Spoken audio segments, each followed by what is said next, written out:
The fluorescent lights buzz overhead like angry wasps. My eyelids feel heavy, resisting as I force them open. A rhythmic beeping penetrates the fog in my brain, steady, insistent, mechanical. Hospital. I'm in a hospital. White walls, white ceiling, white everything, except for the clear tube snaking from the IV bag into my arm. A blood pressure cuff inflates, squeezing tight before releasing with a whisper. The monitor beside me displays numbers I'm too groggy to interpret. Someone's left my phone on the metal side table. The screen lights up when I touch it, revealing 4 days of notifications. Instagram, Twitter, work emails. A parent asking about Tommy's science project. The principal's concerned message about coverage for my class. But nothing from my family. Nothing except a single text from Zach. Hey, just checking if you can still cover my phone bill this month. My throat tightens. Even now, flat on my back in a hospital bed, that's all he cares about. The weight of this realization presses against my chest harder than any medical equipment. The memories of my collapse float back like fragments of a bad dream.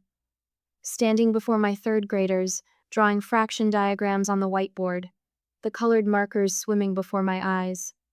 Principal Robert's face appearing in my classroom doorway, his forehead creased with worry. I'm fine, I had insisted, gripping the edge of my desk. Just need some water. The next memory, my knees buckling as I tried to explain equivalent fractions. Small voices crying out. Miss Thompson, the cold linoleum against my cheek. Then sirens, movement, voices speaking medical jargon above me as lights flashed past overhead. A gentle knock interrupts my thoughts. A woman in a navy blazer enters, holding a clipboard. Miss Thompson, I'm Lisa Parker from Social Services. How are you feeling? Better. My voice comes out raspy. Thank you. She pulls up a chair, her expression kind but professional. Is there family we should contact? I notice no one's been by to visit. The question lands like a punch to the gut. I'll call them now. She nods and steps out, leaving me alone with the phone and the steadily beeping monitors. My finger hovers over my father's number. 1 ring, 2 rings, 3. Dana? Walter Thompson's voice carries its usual mix of distraction and mild irritation. What's up? Kind of in the middle of something. Dad. I swallow hard. I'm in the hospital. I collapsed at school. A pause. Oh. Papers rustling in the background. Well, that's not good. When will you be out? The casual dismissal shouldn't surprise me anymore, but it still stings. They're not sure yet. Severe dehydration and exhaustion, they said. Well, we're a bit tied up this week with some projects. You know how your mother gets in hospitals to all those germs, but let us know when you're home. My mother's voice carries faintly in the background. Who is it? Dana's in the hospital, he calls back. Something about being tired. Oh dear. Linda Thompson's voice grows clearer as she presumably takes the phone. You know I can't handle hospitals, sweetie. All those sick people. It sets off my anxiety. Tears burn behind my eyes. I blink them back, staring at the ceiling. Right, of course. But you'll still help with the mortgage this month, won't you? Your father's freelance work is a bit slow again. A laugh bubbles up in my throat, sharp, bitter, bordering on hysterical. I think about my last birthday. Spent alone because I'd given Zach the money I'd saved for a celebration to cover his emergency car repair. The vacation to the Grand Canyon I'd canceled when my parents fell behind on their mortgage. Payments. Again. The numbers swim through my head. $1,200 for their mortgage last month. $800 for Zach's car insurance. $250 for his phone bill. All from my teacher's salary, while they. Something shifts inside me, like a gear finally clicking into place. The steady beeping of the heart monitor takes on a different rhythm in my ears. Enough, enough, enough. I end the call. My fingers move across the phone screen, finding Zach's message. For once, the words come easily. No, I can't cover your bill anymore. The response is immediate. My phone explodes with notifications. Zach, what do you mean no? I need my phone for work. Mom, Dana, don't be selfish. Your brother needs help. Dad, we raised you better than this. Zach again, you can't just abandon family. A nurse enters, her shoes squeaking on the linoleum. She takes in my trembling hands, the tears on my cheeks, the phone lighting up with angry messages. Without a word, she gently takes the device and switches it off, placing it in the drawer. Rest, she says firmly, adjusting my foredrip. Whatever it is, it can wait. I close my eyes, feeling the cool saline flowing into my veins. For the first time in years, I let myself acknowledge the truth. It can wait. They can wait. I've given everything I have, and still, they want more. But I have nothing left to give. At the present moment, at home, the bank statements spread across my kitchen table like fallen leaves. Each page rustles as I sort them into stacks, my fingers trembling against the paper. 1 week since the hospital released me, and I still wear exhaustion like a second skin, but I need to know. My laptop screen glows in the early morning. The spreadsheet stares back at me, each cell filled with a number that squeezes my chest tighter. Transfer after transfer, month after month, year after year. The pattern emerges in cold, merciless clarity. Let's see, I whisper, fingers tapping calculator keys. 200 here, 800 there, 1,200 for the mortgage. The total flashes on the screen, $42,000. 3 years of my life reduced to a number that steals my breath. My teaching contract lies beside the statements, the salary figure suddenly absurd against the mountain of withdrawals. How many field trips had I chaperoned while my bank account bled dry? How many spelling tests had I graded while my family drained me empty? The memory surfaces like a bubble breaking. Mom sprawled on the couch last Christmas, hand pressed to her forehead. Dana, sweetie, my migraines are back. I just can't handle the stress of these bills. Her voice had quavered perfectly, her eyes gleaming with practiced tears. I'd written the check before she finished speaking. Dad's office in the garage floods my mind next. The space where he claims to do freelance work, but the browser history tells a different story. YouTube videos, online poker, hours of mindless scrolling while bills pile up. His voice echoes in my head. Just a slow month, princess, you know how freelancing goes. A knock at my door startles me from the memories. Sarah from work stands there holding a casserole dish, her smile warm but worried. Thought you might need dinner that isn't from a drive-thru. You didn't have to. I start, but she walks past me into the kitchen. Oh, honey. She takes in the paper chaos on my table. What's all this? Evidence. The word tastes bitter. 3 years of being the family ATM. She sets down the casserole and pulls out a chair. Tell me. Before I can answer, my phone buzzes. Dad's voice fills my voicemail. Your mother is beside herself with worry. How could you ignore her texts after everything we've done for you? Sarah's eyes narrow at the message. She reaches over and silences the phone as another text appears. Mom, this time. My blood pressure is through the roof from stress over you, Dana, the doctor says. They always know exactly which buttons to push, I whisper. Because they installed them. Sarah's voice carries the weight of recognition. My sister went through something similar with our mom. My laptop chimes with an email notification. Zach. How could you abandon the family like this? Mom and Dad gave you everything. A laugh bubbles up, sharp and foreign in my throat. Everything except permission to have my own life. Sarah squeezes my hand as more texts roll in. Aunt Carol asking what's wrong with me. Uncle Pete suggesting I seek counseling for my selfish phase. Cousin Rachel posting on Facebook about ungrateful children who forget their roots. The words blur before my eyes, but something has shifted. The tears aren't from guilt this time. They burn with something fiercer, something that's been building since I opened my eyes in that hospital bed. Later that night, my fingers move across the keyboard, crafting an email I've needed to write for years. The words flow like water breaking through a dam. Dear family, I am no longer available to provide financial support. All past contributions were gifts, not loans or obligations. This decision is final and not open to discussion. My cursor hovers over the send button.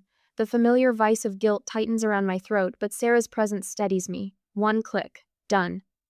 I turn off my phone before the backlash can begin. The silence fills my apartment like cool water, washing away years of manipulation. That night, I sleep without waking for the first time since childhood.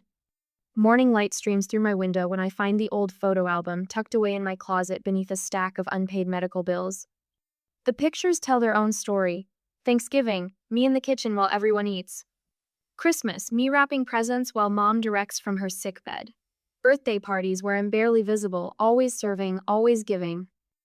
A loose paper flutters from between the pages. Zach's childish handwriting spreads across the crayon drawing. Thank you for being my mom when mom is sick. The truth hits me like a physical blow. I hadn't been a daughter or a sister. I'd been a resource, carefully cultivated and steadily drained. The hospital hadn't been my wake-up call. It had been my liberation. I close the album and stand, muscles protesting from hours hunched over bank statements. The spreadsheet still glows on my laptop screen, but it doesn't strangle me anymore. Those numbers aren't a measure of my worth, they're a record of my resilience. And a map showing exactly where to build my walls. The phone's ring slices through 2 weeks of blessed silence. Walter's number flashes on the screen and my stomach twists into a familiar knot. Dana. His voice trembles. Your mother had a health scare. Ambulance came. You should come right away. My keys jingle against the counter as I grab them. The rational part of my brain screams in protest, but my feet move toward the door anyway. Through every red light, past the elementary school where my classroom sits dark and empty, I rehearse what I'll say. I can help, but not financially. I can support, but not enable. The words evaporate when I see Linda stretched out on her floral bedspread, pale face turned toward the window. Walter and Zach hover nearby, exchanging meaningful glances. Baby girl, Linda's voice barely carries. Is that you? I slip into caretaker mode like putting on an old sweater.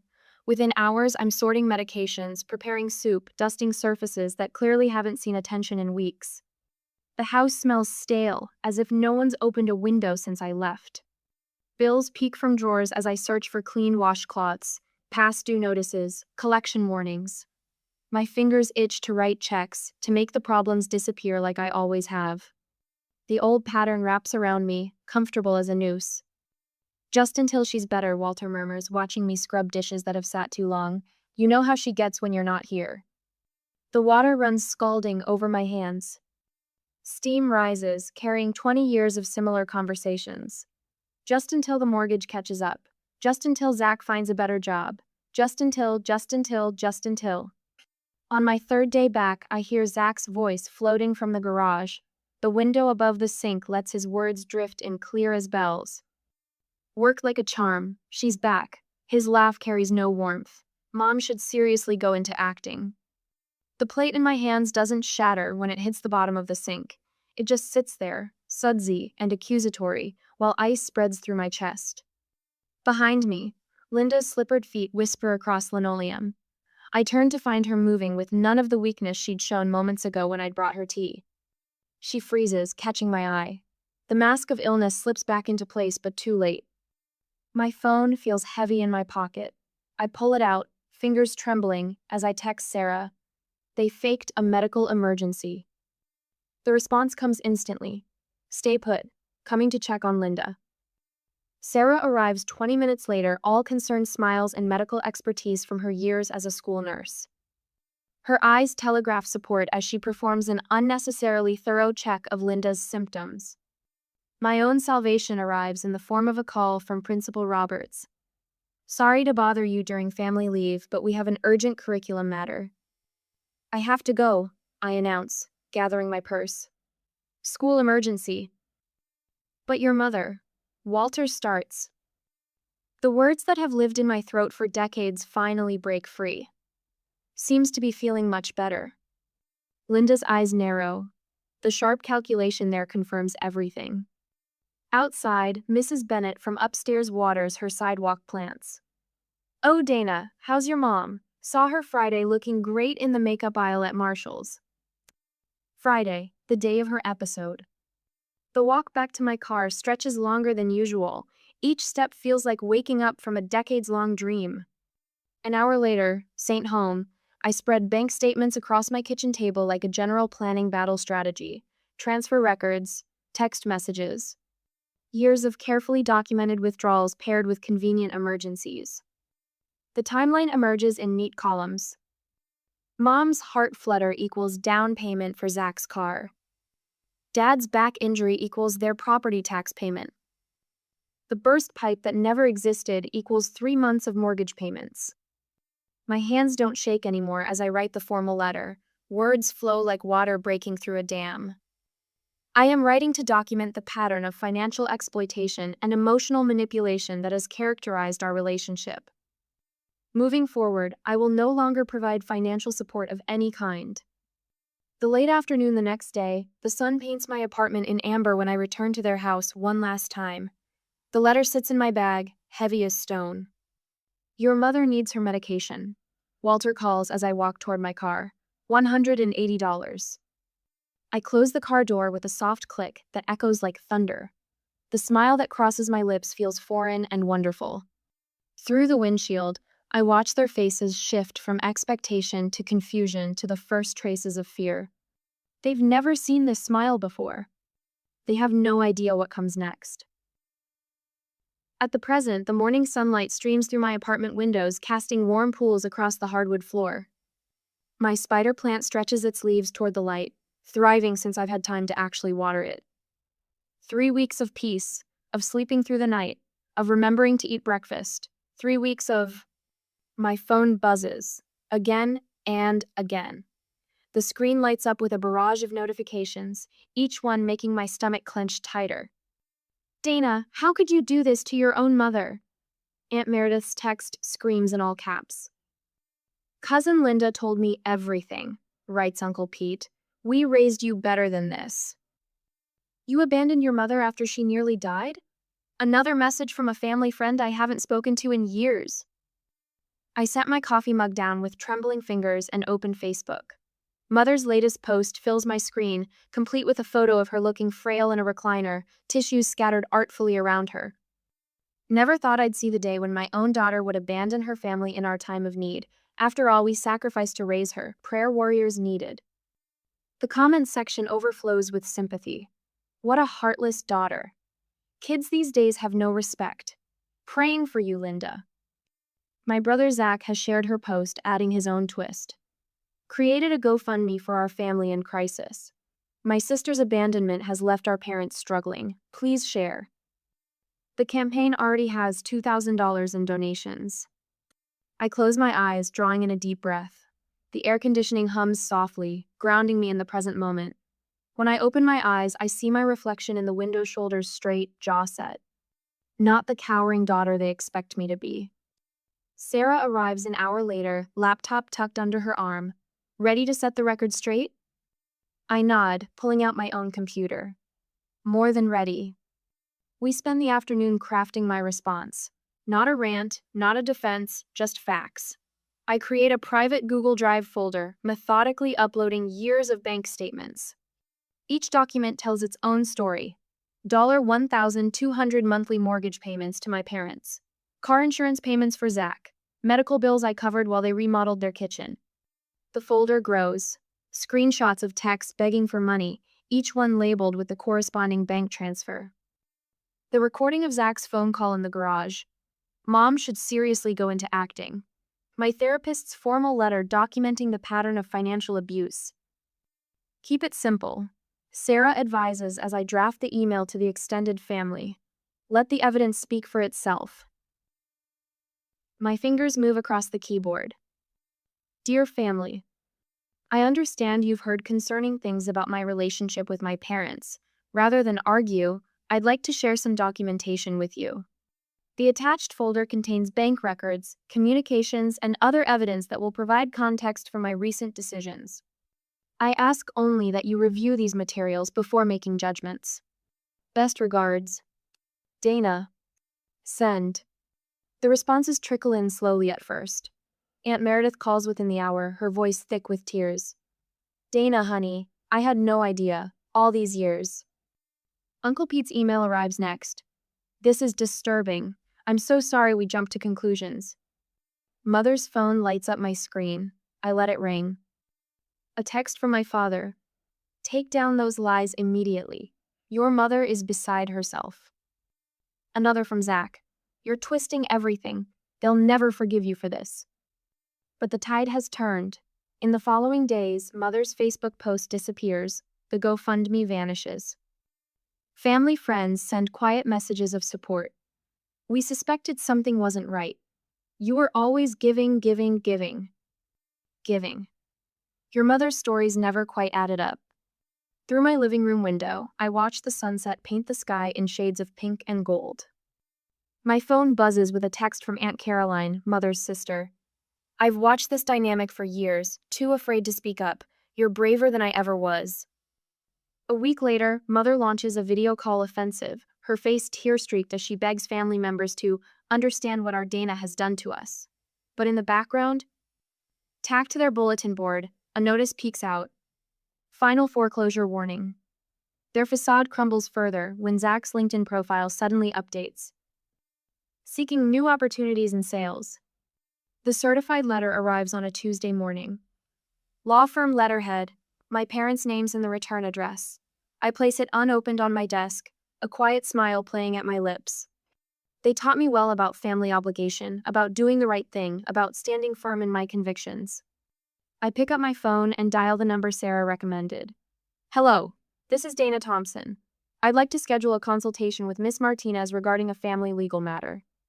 My spider plant stretches toward the sun, roots growing stronger by the day, like me.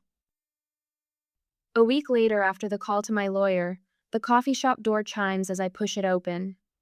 Afternoon sunlight streams through tall windows, casting long shadows across wooden tables. My attorney, Rachel Martinez, sits at a corner table pretending to work on her laptop. We practice this moment for hours, the casual placement, the perfect sight lines, the practiced responses to every possible scenario. I spot my family immediately. Mom's pearl necklace catches the light as she dabs at her eyes with a tissue.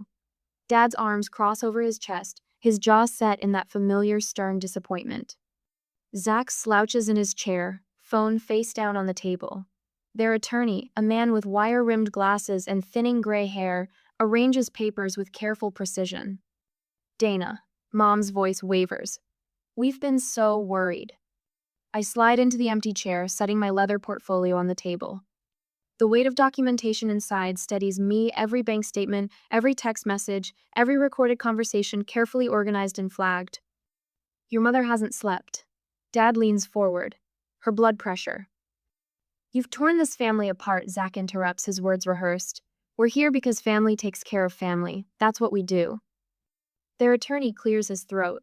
Miss Thompson, your parents have asked me to discuss certain legal obligations regarding elder care. I watch Mom's performance, the trembling hands, the perfectly timed sniffle. Dad pulls out a wrinkled document. You promised, in writing, to help support us through retirement. The stress of your abandonment. Mom presses the tissue to her lips. My doctor says my heart. We want to heal what you've broken. Zach spreads his hands. Maybe family therapy. Their attorney slides a paper across the table. A modest monthly support payment would resolve. Are you finished? My voice comes out steady, calm. They blink at me, thrown off script. I open my portfolio. I'd like to share some documents of my own. The bank statements emerge first, color-coded and annotated. $42,000 over 3 years, my entire savings. Next comes the spreadsheet of Zach's emergency requests. Notice the pattern? Mom's tissue crumples in her fist. I pull out my phone, press play.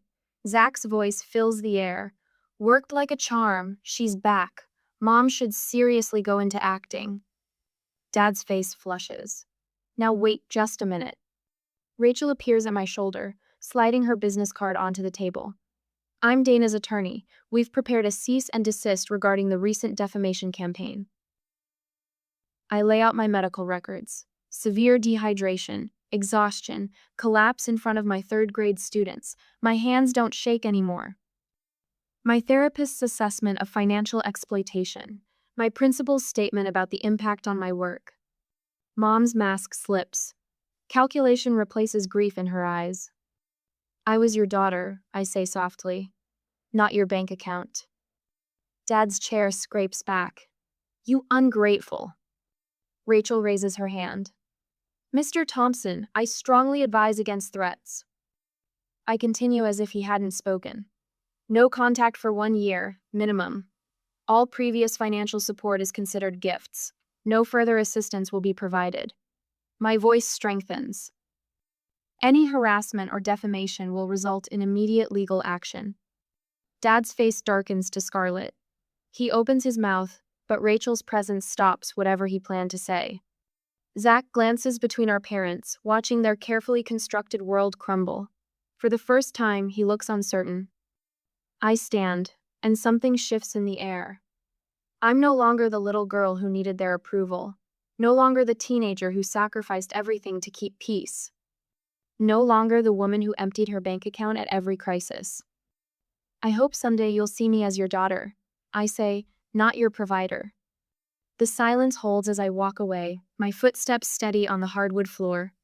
Behind me, whispered conversation erupts. But I don't turn back. Don't hesitate. The door chimes again as I push it open, stepping into the warmth of the afternoon sun. Rachel falls into step beside me. You did good in there. I breathe in the spring air, tasting freedom. The weight I've carried for decades finally lifts from my shoulders. Ahead, the street stretches wide and open, full of possibilities I never let myself imagine before. Sometimes the bravest thing isn't staying to fight. Sometimes it's simply walking away. A year later, the morning sunlight streams through uncurtained windows, painting golden squares across my refinished hardwood floors. No more heavy drapes blocking the light those went to Goodwill months ago, along with the constant shadow of obligation that used to darken every corner of this apartment. My students' artwork brightens the kitchen wall where unpaid bills once gathered dust. A crayon masterpiece declares "Best Teacher Ever" next to a carefully constructed paper flower. No more spreadsheets tracking family payments, no more collection notices accidentally delivered to my address for Zach's overdue car loan. The calendar by my desk tells a new story. Yoga class on Tuesdays, book club every other Thursday, weekend hiking with Sarah. My time belongs to me now. Even the empty spaces between appointments feel different, like possibilities, rather than gaps waiting to be filled by someone else's needs. My jade plant stretches toward the sun, leaves plump and healthy. I'd forgotten I had a green thumb, back when every spare dollar went to Walter's temporary job setbacks or Linda's endless medical bills. Now my windowsills overflow with life. Pothos vines trailing down the walls, African violets blooming in cheerful clusters, a family of succulents basking in the Colorado sunshine. Good morning, everyone, I tell my students 2 hours later. My voice carries across the classroom with an energy I'd forgotten I possessed. 28 third-grade faces beam back at me, their excitement for today's science experiment practically vibrating the air. No more fighting to keep my eyes open through lessons, no more hiding dizzy spells behind my desk. Who remembers what we learned about the water cycle yesterday? A forest of hands shoots up. I call on Tommy, who bounces in his seat with enthusiasm. Water evaporates into the air, then condenses into clouds, then precipitates as rain. His answer tumbles out in one breathless rush. Excellent! I pull out the materials for our terrarium project. Today we're going to create our own mini water cycle. Principal Roberts pauses in the doorway, watching our controlled chaos of plastic containers and pebbles. His smile carries none of the worry I used to see in his eyes. The kids' test scores came back, he says quietly when I step over. Highest improvement rate in the district this quarter. They're amazing students. I help Maria secure the plastic wrap over her terrarium. And they have an amazing teacher. He taps my newly approved professional development application. The conference committee is thrilled you're presenting your classroom management techniques next month. The old Dana would have deflected the praise, made herself smaller. This Dana simply says, "Thank you. I'm excited to share what I've learned." Sarah drops by after school with takeout from our favorite Thai place. "You're looking good," she says, studying my face as she unpacks the containers. I mean really good, glowing almost. Finally, getting enough sleep probably helps. I portion out the pad thai, remembering countless meals skipped while dealing with family emergencies. My therapist says I'm making excellent progress. Speaking of progress, Sarah pulls out a small gift bag. Happy 1-year anniversary of choosing yourself. Inside, I find a delicate silver bracelet with a single word, breathe. Sarah. My throat tightens. You deserve nice things, she says firmly, especially ones that aren't billing statements or guilt trips.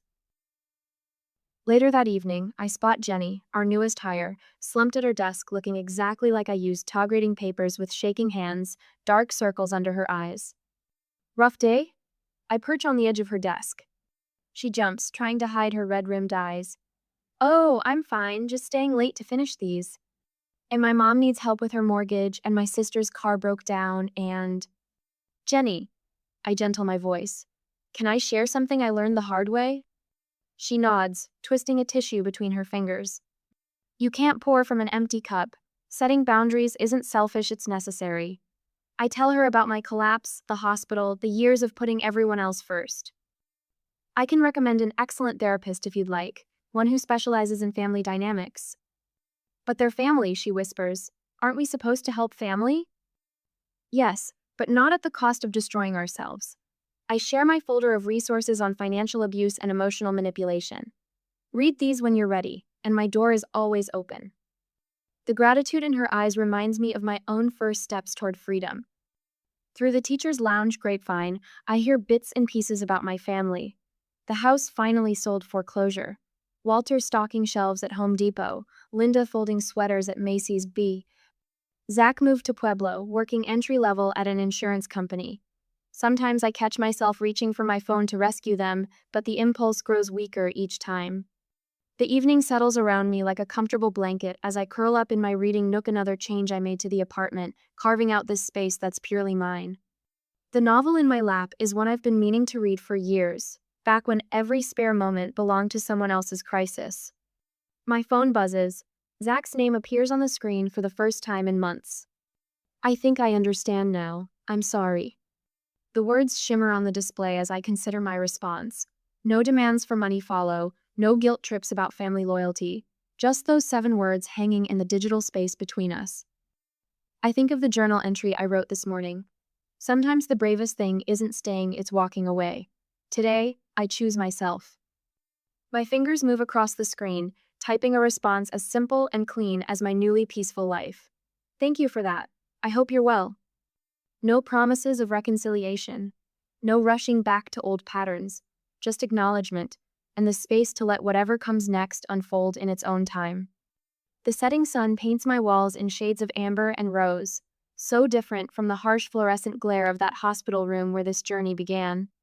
My jade plant casts leafy shadows across my journal, where the ink still dries on today's entry. In the quiet, I can finally hear my own heartbeat, steady and strong, no longer drowned out by the constant noise of other people's needs. I am my own sanctuary now, and in the end, that's worth every difficult step it took to get here.